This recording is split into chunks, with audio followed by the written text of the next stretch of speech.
Hi అండి. Welcome back to my channel recipes world. ఇవాళ మనం క్యారెట్ పచ్చడి ఎలా చేయాలో చూద్దాం. రొటీన్‌గా తినే పచ్చళ్ళ కన్నా ఒకసారి మీరు ఇలా క్యారెట్స్‌తో ట్రై చేయండి. చాలా చాలా బావుంటుంది. వేడి వేడి అన్నంలో ఈ పచ్చడి వేసుకొని తింటే చాలా టేస్టీగా ఉంటుంది. తప్పకుండా ట్రై చేసి చూడండి. మన ఛానల్‌ని ఎవరైనా సబ్స్క్రైబ్ చేయకపోతే సబ్స్క్రైబ్ చేయండి. ఇంకా బెల్ ఐకాన్ పైన క్లిక్ చేయండి. ముందుగా 3 క్యారెట్స్‌ని పీల్ చేసేసుకొని ఇలా చిన్న చిన్న ముక్కలుగా కట్ చేసి పెట్టుకోవాలి. ఈ సైజులో ముక్కలుగా కట్ చేసేసుకొని పక్కన పెట్టేసుకోండి. ఇప్పుడు ఇందులో హాఫ్ టీ స్పూన్ ఆవ పొడిని వేసుకోవాలి. ఆవాలని గ్రైండ్ చేసేసి ఆ పౌడర్ని వేసుకోండి. పావు టీ స్పూన్ వేయించిన మెంతుల పొడిని వేసుకోవాలి. టేస్ట్కి సరిపడా కారంని వేసుకోవాలి. నేను 1 టీ స్పూన్ వేసాను. మీకు ఎక్కువ కావాలంటే ఎక్కువ కూడా వేసేసుకోవచ్చు. ఇప్పుడు ఇందులో టేస్ట్కి సరిపడా ఉప్పును వేసుకోవాలి. హాఫ్ లెమన్ జ్యూస్ని వేసుకోవాలి. సగం నిమ్మకాయ వేస్తే సరిపోతుంది. మీరు క్యారెట్స్‌ని ఎక్కువ తీసుకుంటే మట్టుకు ఈ క్వాంటిటీస్ అన్నీ ఎక్కువ చేసి వేసుకోండి. ఇప్పుడు ఈ మసాలాలన్నీ ప్రాపర్‌గా క్యారెట్ ముక్కలకు కలిసేలాగా కలుపుకోవాలి. ఇలా కలిపేసుకొని పక్కకు పెట్టేసి దీనికోసం తాలింపుని వేసుకోవాలి. స్టవ్ పైన తాలింపు కోసం ఒక పాన్ పెట్టేసుకొని 3 టేబుల్ స్పూన్స్ ఆయిల్‌ని వేసుకోవాలి. ఎప్పుడైనా పచ్చడికి కొంచెం ఆయిల్ ఎక్కువగానే పడుతుంది. కొంచెం క్వాంటిటీ ఎక్కువగానే తీసుకోండి. ఆయిల్ వేడయ్యాక కట్ చేసుకున్న 3 ఎండుమిర్చులను వేసుకొని బ్రౌన్ అయ్యేంత వరకు ఫ్రై చేసుకోవాలి.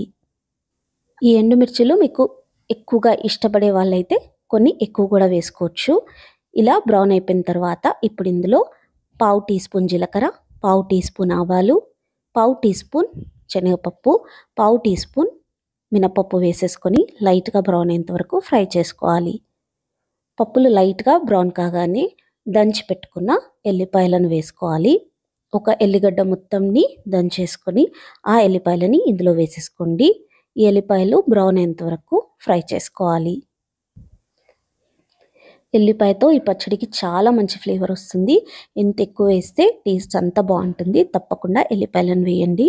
ఎల్లిపాయలు బ్రౌన్ కాగానే ఇప్పుడు ఇందులో చిటికెడు ఇంగువను వేస్తున్నాను. మీకు కావాలంటే వేసుకోండి. మీకు ఇష్టం లేకపోతే దీన్ని స్కిప్ చేయొచ్చు. ఇంగువ వేసిన తర్వాత కొంచెం సేపు ఫ్రై చేసేసుకొని హాఫ్ టీ స్పూన్ పసుపును వేసేసుకొని బాగా కలుపుకోవాలి. ఇదంతా బాగా కలిపేసుకున్న తర్వాత స్టవ్ ఆఫ్ చేసేసి గోరువెచ్చగా అయ్యేంత వరకు పక్కకు పెట్టేసుకోవాలి. తాలింపు గోరువెచ్చగా అయిన తర్వాత ఈ క్యారెట్ పీసెస్లోకి ఈ తాలింపుని వేసేసుకోవాలి. ఇప్పుడు ఈ తాలింపు అంతా ప్రాపర్గా క్యారెట్ ముక్కలకు పట్టేలాగా కలిపేసుకోవాలి.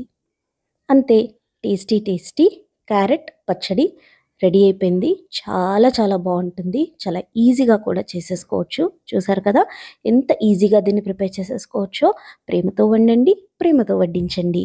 మీకు ఈ రెసిపీ నచ్చినట్లయితే లైక్ చేయండి, షేర్ చేయండి, కామెంట్ చేయండి. ఇంకా తప్పకుండా సబ్స్క్రైబ్ చేయండి. Thank you.